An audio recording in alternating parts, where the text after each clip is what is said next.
Estou aqui na Cúpula dos Povos, num evento que foi organizado junto ao SEBS e à Abrasco, né? Quer dizer, tanto a Fiocruz, o SEBS e a Abrasco, que se mobilizaram para que nós trouxéssemos para cá, para a Cúpula dos Povos, debates relativos à questão da saúde.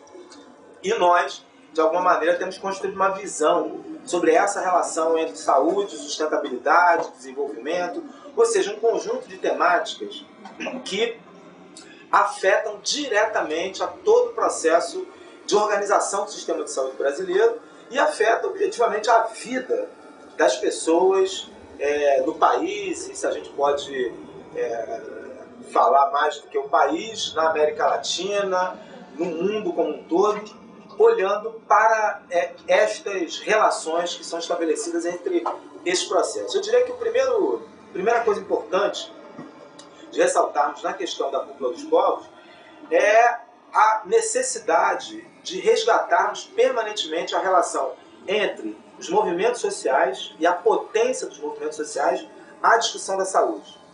De alguma forma, minha visão é que no processo de organização, principalmente do Sistema Único de Saúde no Brasil, nós entramos numa lógica e uma perspectiva de centrarmos toda a nossa atenção, ou praticamente toda a nossa atenção, na organização de serviços.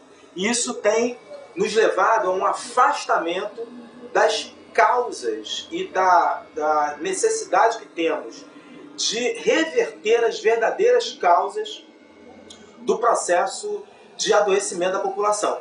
Então, acabamos encarando a saúde como um processo de organização da atenção à doença.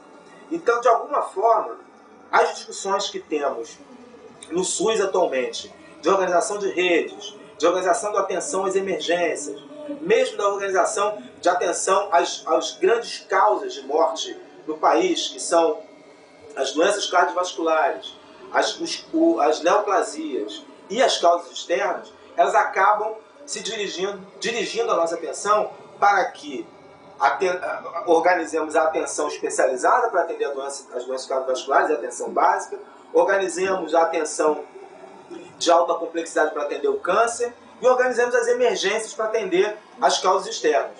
Ou seja, na minha visão, esse processo se constitui uma verdadeira tarefa de enxugamento de gelo. Enquanto nós estivermos presos a esse processo, sem atingirmos as verdadeiras origens das violências, do câncer, das doenças cardiovasculares, nós não conseguiremos nunca darmos conta da nossa tarefa. Então é preciso que a saúde faça um discurso, mas também pratique esse discurso dirigido à reorganização, por exemplo, do espaço urbano. Não é possível que o espaço urbano seja trabalhado com a construção de ruas, com a ocupação desordenada e muitas vezes que levam à pobreza, né? Levam as pessoas que têm maior dificuldade de acesso ao trabalho para cada vez mais longe do trabalho. Não é possível que a gente constitua territórios onde a poluição e a falta de saneamento esteja concentrada e, portanto, produzindo cada vez mais doenças. Quer dizer, esse processo de reordenamento urbano precisa passar por um crivo da saúde, porque, na verdade, a saúde acaba sendo um grande repositório, um grande lugar onde as principais consequências desse processo canalizado. Quer dizer, então não é possível que isso se dê dessa forma. Então é preciso que a gente reverta um pouco essa situação, né? Falo do caos urbano, mas a gente pode falar também do processo de desenvolvimento nacional como um todo. Hoje nós temos no Brasil a constituição de uma série de territórios onde estão instalados grandes empreendimentos que causam impacto direto na saúde e no ambiente. Podemos falar dos empreendimentos de geração de energia hidrelétrica, podemos falar dos empreendimentos da área siderúrgica, empreendimentos da área de processamento de petróleo, ou seja, como grandes questões, mas podemos falar também do agronegócio, né? Olhar para esses empreendimentos de tal forma que na sua origem eles tenham critérios de instalação e tenham circuitos de limitação, né, da sua instalação, né, que sejam balizados pela saúde, é fundamental, né? Não adianta a gente ver uma grande expansão de agropecuária baseada no modelo de agronegócio, onde esse modelo de agronegócio está exatamente combinado com a expansão do uso de agrotóxicos. Não adianta termos e aí voltando à questão do agrotóxico, quer dizer, num país que é o maior consumidor de agrotóxico do mundo, né? E, portanto, temos a relação direta desses agrotóxicos com a segunda causa de morte no Brasil, que são as neoplasias. Ou seja, não adianta a gente ter uma expansão da produção de energia hidrelétrica no país. Hoje nós temos centenas de usinas hidrelétricas sendo instaladas no país, desde as de grande porte, que acabam atraindo muito a nossa atenção, como é o caso de Belo Monte, como é o caso de Girau e Santo Antônio, mas existem muitas outras pequenas hidrelétricas sendo instaladas sem observação dos impactos que essas barragens têm sobre a saúde. Não somente com a produção de novas condições de ocorrência de doenças a partir da produção de vetores, mas com a própria expulsão de moradores dos seus locais de origem para outros locais, o que também é um forte produtor de doenças. Quer dizer, é preciso que esse processo seja acompanhado por um processo, na verdade, de resgate de cidadania.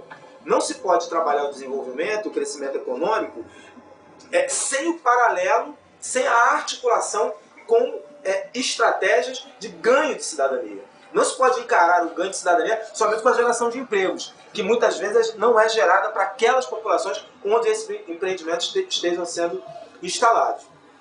O terceiro aspecto que eu queria destacar é o aspecto relativo à questão da biodiversidade, né? Tanto naquilo que se refere à produção de doenças pela perda que temos nas áreas de preservação de biodiversidade que a gente devia estar cuidando, não somente por uma questão de preservação, apesar dela ser fundamental, mas também de preservação daquelas espécies nativas, sejam elas animais, vegetais, mas também pela própria exploração possível, que já é feita muitas vezes pelas comunidades tradicionais, mas que não são respeitadas. Então, nesse momento, nós perdemos biodiversidade, perdemos sociodiversidade e perdemos, nesse aspecto, capacidades que temos de responder a processos de produção de doença que muitas vezes já são respondidas por aquelas comunidades e que deveriam agregar valor à nossa ação de saúde. Não perdermos conhecimentos como perdemos hoje, muitas vezes, no caso, principalmente do uso de plantas medicinais. Então, esse é um terceiro aspecto importante, destacando essa questão da exploração dessa sociobiodiversidade, e eu diria que também o aspecto da biodiversidade em relação a novas doenças que muitas vezes circulam nesses ambientes, doenças silvestres que circulam nesses ambientes e que acabam produzindo novas epidemias, novas endemias, para não falar das velhas, que se deslocam do território, seja a malária, a leishmaniose, a doença de Chagas, a própria esquistossomose. Ou seja, esse é um aspecto importante. A quarta coisa que eu gostaria de destacar também é a questão em relação ao clima, né? Se debate muito a questão da mudança climática e eu gostaria de destacar um aspecto importante, do modo como as cidades são constituídas, né? Se a gente observa, por exemplo, os estudos que nós fazemos, que a Fiocruz realiza em Manaus, a gente sabe que ali existe um fenômeno importante da existência de ilhas de calor. E que essas ilhas de calor elas geram novas condições, novos microambientes propícios à ocorrência de doenças. Vou falar de uma que é a mais conhecida de todos, por exemplo, que é a dengue, né? Então, às vezes a gente fala muito da mudança global acontecendo no planeta, né? E esquece das mudanças localizadas dessas situações climáticas. E um outro fator importante, que é a relação da mudança climática, da variabilidade climática com a ocorrência de desastres naturais. Esses também que produzem mortes, adoecimentos não só físicos, mas mentais, né?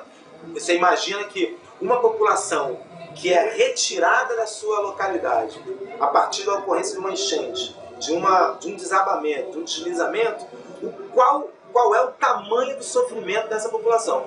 Além das mortes ocorridas, portanto, perdas, destruições de famílias, você tem consequências objetivas na mente e no coração dessas pessoas, né? E isso às vezes não é cuidado pela saúde. Eu diria que até anteriormente a própria saúde, sendo um lugar de acolhimento dessas pessoas, ela tem que estar permanentemente preparada para essas situações. Uma pesquisa nossa, junto com a FRJ, demonstrou que mais de 70% das unidades de saúde da região serrana foram localizadas, foram construídas em áreas de risco. Portanto, no momento em que ocorreu a tragédia da região serrana, que matou mais de 1.000 pessoas, as unidades de saúde, que nesse momento deveriam ser unidades de proteção, elas viraram vítimas também, né, da mesma ocorrência. Então, até desse ponto de vista, é importante que o planejamento das unidades de saúde leve em conta o planejamento da segurança dessas unidades. Quer dizer, nós temos aí uma gama de possibilidades de atuação que é muito importante. Aí, por fim, eu queria colocar mais duas questões que eu acho que são relevantes. Uma é a questão do saneamento, né? A partir do momento que a gente discute todas essas questões, no Brasil, que nós ainda temos uma condição de saneamento longe dos países desenvolvidos, aumentar a nossa capacidade de dar resposta a esses flagelos que a gente tem é fundamental. E o setor saúde tem uma importância muito grande. Nós estamos, junto com a FUNASA, né, constituindo um trabalho de avaliação da qualidade da água em cisternas no semiárido, né? Ou seja, olhar para essa questão da qualidade da água é uma condição que nós temos e a partir das capacidades técnicas que temos de melhorar a saúde dessas populações que estão servindo de água de cisterna, estão servindo interessantemente de um programa de aumento do acesso à água no semiárido, né? E a gente está fazendo pouco isso, né? A gente acaba preferindo olhar para a organização de unidades de atendimento à diarreia ou de fazer a atenção, que não é para deixar de fazer isso, né? Mas a atenção de reidratação oral, de condição de você atender aquelas crianças para reduzir a mortalidade infantil, que é um ganho que tem sido obtido na região Nordeste, principalmente com a saúde da família, né? Mas não podemos deixar de colocar parcela dessa energia que é dirigida para essa ação na proteção e na promoção da saúde, da qualidade da água. Eu diria que isso é atuar na promoção da saúde e, mais do que isso, é atuar na promoção da vida, né? Então essa é um aspecto. E o último aspecto que eu queria relevar, que eu queria colocar em relevância, é a questão da saúde trabalhadora, né? Eu diria que a saúde trabalhadora é um dos elos mais frágeis que a gente tem dessa cadeia toda, desde a gente pegando a questão dos grandes empreendimentos,